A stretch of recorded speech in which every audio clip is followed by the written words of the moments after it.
Hey there, Teofana Kupenova.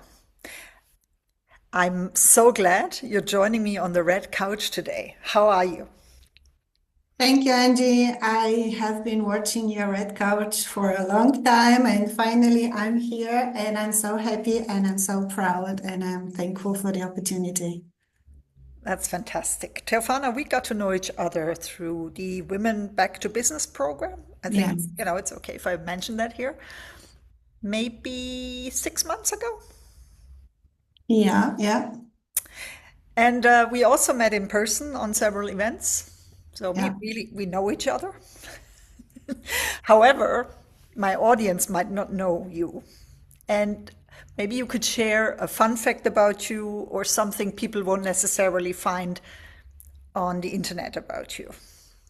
Yeah.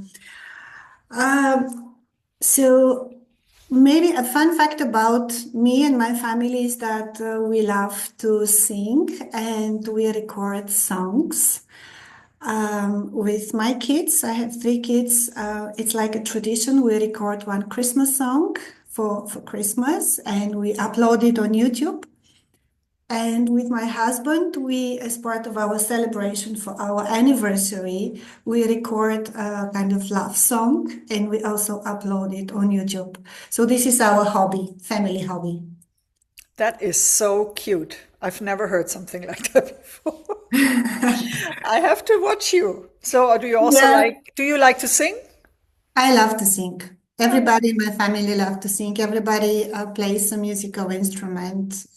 So we are like yeah, a family which enjoy music all fantastic. day long. Yeah. That's good. That's so amazing.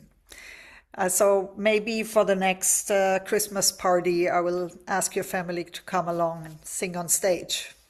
We are there. Do you have a band name? Kupenov family. Cute. It's our name. Yeah. That's so cute, and it's so much rock star style. We like that, you know. Yeah. Yeah. Awesome, awesome. Now, Teofana, tell us a bit about your why you do what you do. Yeah. Um, I love to organize events. So I'm an event manager Hmm. and I like to create moments that matter. How did it start? Well, I was raised in Bulgaria, and as a child, it was still a communist regime. And every time when I had a birthday, I wanted it to be something special. So just like if you remember Punzel, she was in her tower.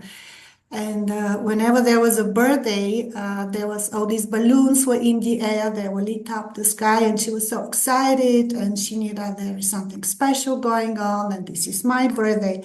So I was just like her, and I was counting the days to my birthday, and I was expecting that something really special is going to happen, and some kind of surprise and the decoration and the birthday cake and my present, everything. And actually, when my birthday came, my parents didn't forget about my birthday, but they were so busy working, both of them, that they didn't have time to plan something special for me.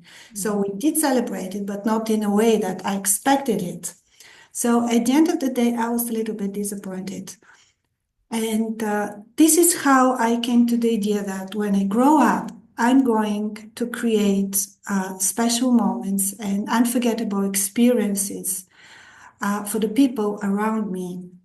And I'm going to turn every occasion into something really memorable.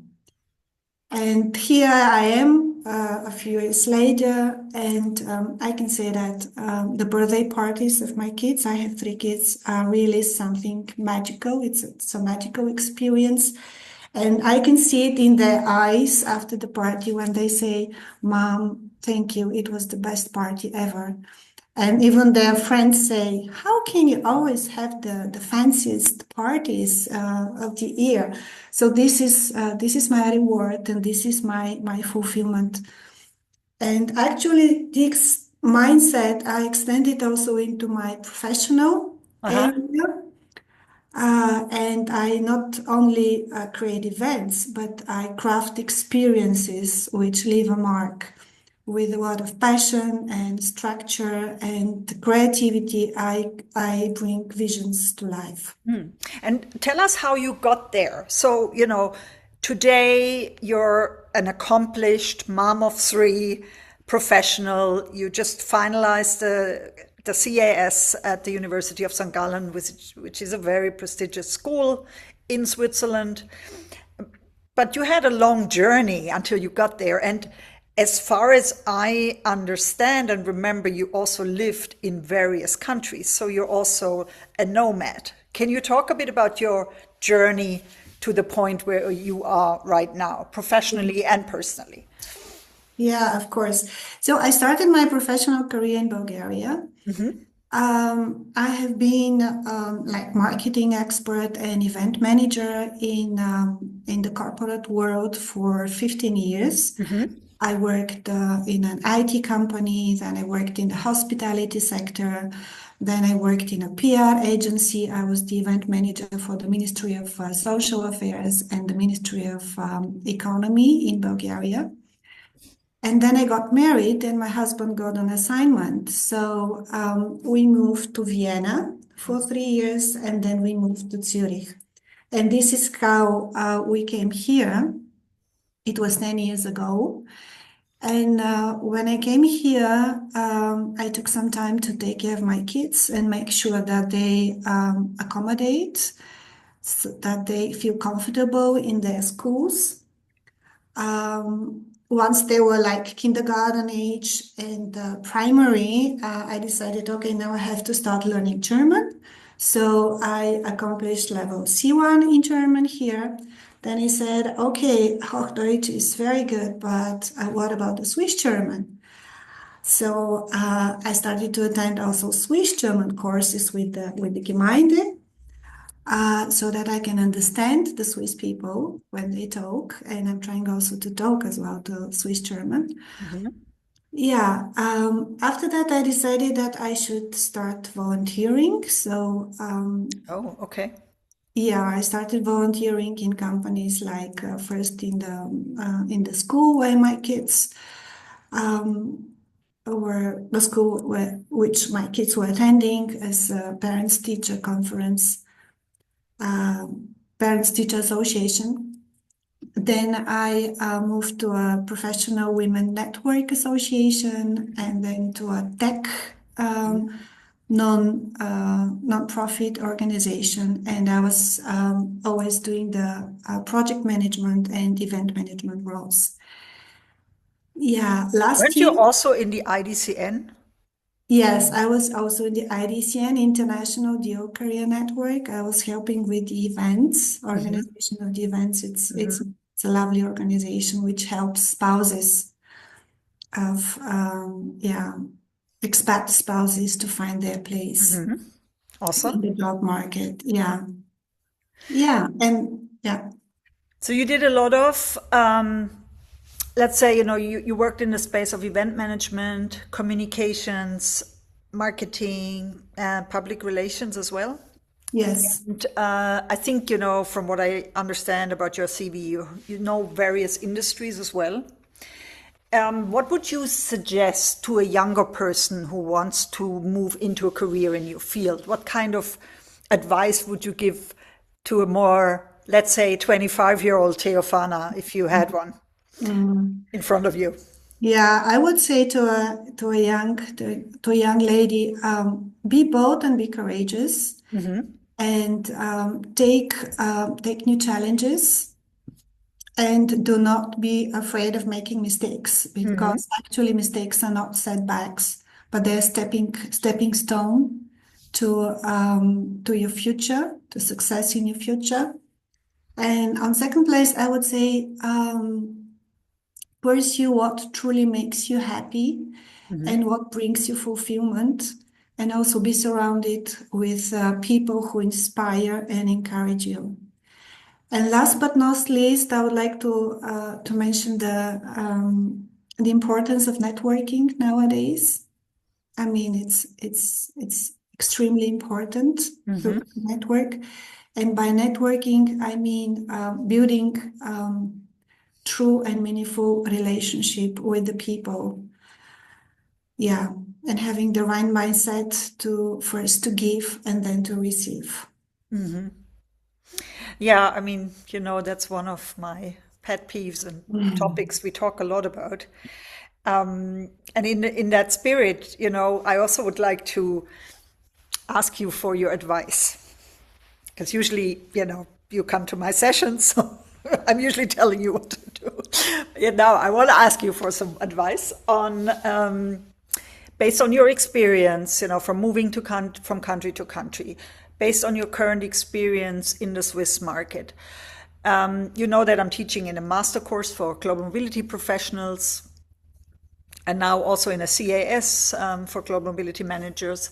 What do you think HR professionals, recruiters, global mobility managers need to understand more when, we talk about the expat experience, for example? Yeah, yeah. So, as an expat spouse, I can say, and I have a lot of friends actually who are also expatriates here in Switzerland, in Zurich.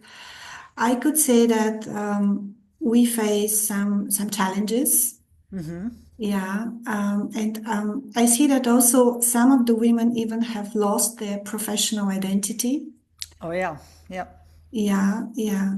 So, what recruiters could do and global mobility managers.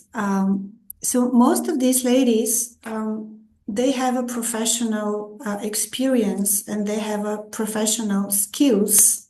So they are absolutely qualified for a job position. And they also have B1 or B2 level of German language skills. Whenever they see a job post which says that German should be at a native level, they say, okay, this is not for me. Yeah. So this is where recruiters could come and make a difference because actually they could give a chance, an opportunity to these ladies, which are already very skilled in what they do, just through programs or through part-time opportunities or through internships, just to give them a chance to enter Yes. this company and this position. And I'm sure after 3 to 6 months, they will be ready and their German language will be fluent and they will be just perfect for the position which they applied. So this is my number one suggestion. And suggestion number two is so these expat ladies, they do have a career break because of relocation, because of spending time for accommodation and integration, and because they raise some kids. And actually, with most of the ladies which I talked to, they said, what shall I do? I have a career break. And I said, that's fine. So they try to cover somehow this career break with I learned a new language. I volunteered in this and this association, and I signed for this course and I signed for this program. But actually, what the recruiters could acknowledge is the transferable skills which Yes. these ladies bring to the table. Because actually, every mom is a project manager, event manager, time manager, conflict resolution manager. Every mom has resilience, persistence, patience, and so much more. So these recruiters should acknowledge these skills and just make leverage this pool talent which is so qualified and still it's out of the job market at the moment, most of them. I completely agree with you.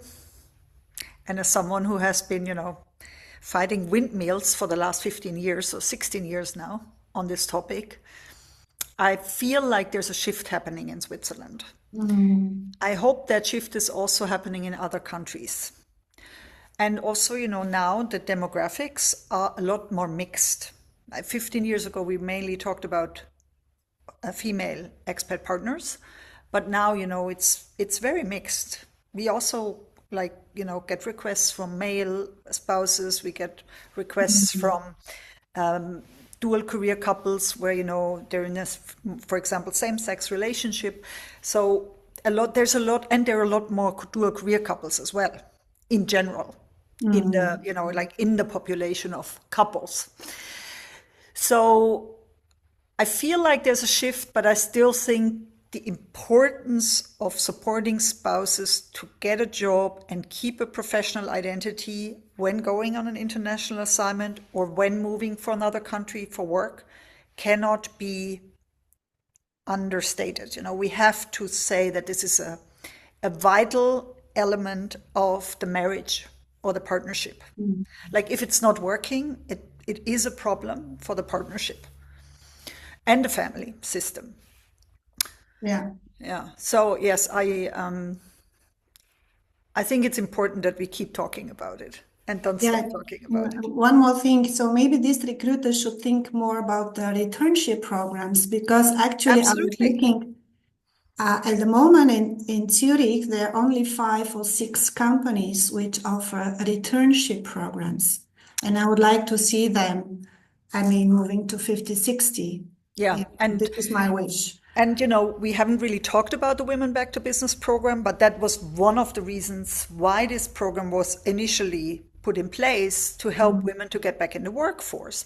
And with all the demographic changes that we will see, not only in Switzerland, but especially in Switzerland, we need this potential from the market. Yeah. So I absolutely agree with you. Why not offer more returnships? Why not offer more like training program where, people come on the payroll for maybe a year, then you see, how they're working. Some companies do a great job with that. So if somebody ever had a question on this, maybe an HR colleague of mine is looking at this Red Couch Talk, you never know. Would you be able to make a connection to the program? The Women Back to Business Yeah. program. I mean, I have a contact too, just in case anyone thinking about it. You can also contact Teofana, you can contact me. Right? We would be happy to expand the scope and have more people do returnships. Yeah, yeah, absolutely. Yeah. Awesome. Awesome. Now, what is your current preferred way of networking? You already said, you have it's important to you to build meaningful connections, but how do you do that, you personally? Yeah, I'm a very social person and I love to connect on all levels, like online, offline. I even connect not only like on a networking events, but everywhere I go. I mean, in the school of my kids or in the taxi or in the bus. So I think networking is everywhere. But my preferred way of building professional relationship actually is through networking events Hmm. because this is where you meet the person face to face, and actually nothing compares to the real human connection. I mean, Yeah. it's a place where you exchange opportunities and ideas, and actually you share moments and experiences together. So this is the best way to really connect with somebody and build this trust and this relationship. After a networking event, of course, I go on LinkedIn and I connect with this person, and then we deepen our relationship through a blind date or a virtual coffee online for like let's say 30 minutes, and this is how I really built my meaningful and true connections. Yeah, this is my preferred way. Fantastic. And you're making great strides in it. You have built a great network already, and you're Yeah, continuing to build it. thank you, Angia. Speaking of events, is there any like event or anything that you want to recommend or something, that you've recently maybe attended that you find interesting for people to know about? Um,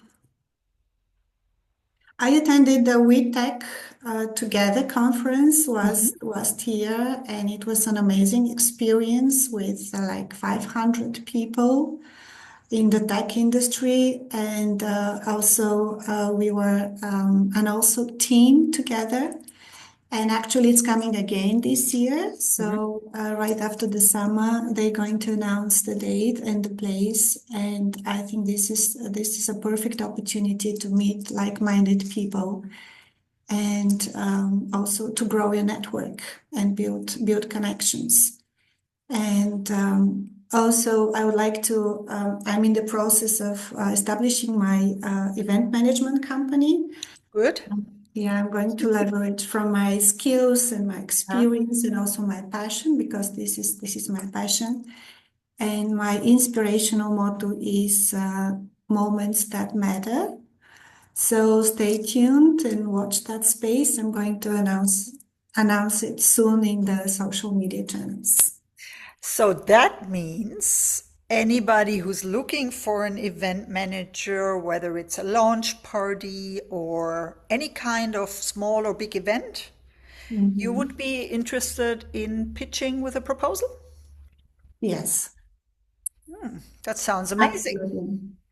That sounds amazing. And people can contact you ideally through LinkedIn, right? I will put your LinkedIn profile into the show notes.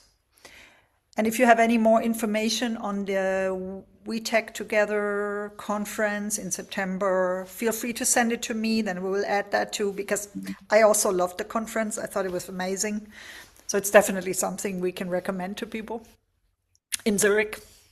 Awesome. Absolutely. Yeah. Yeah. Anything else you want to share, Teofana? I just want to thank you, Angie, for your unwavering support and empowerment, and just to say that your guidance has been instrumental in helping me to master the art of networking and to refine my brand essence. So I'm really appreciative of what you have taught me, and I can really recommend the Hire Me Express program to everybody. Oh, that's so lovely. Thank Thank you you. for saying that. Thank you, Teofana. Have a wonderful rest of the week. Hopefully, spring is coming soon. It's cold again. And I look forward to meeting you at the next chance. Yes, Angie. Thank you for the opportunity. You Yeah. too. Speak to you Bye bye. soon. Bye bye.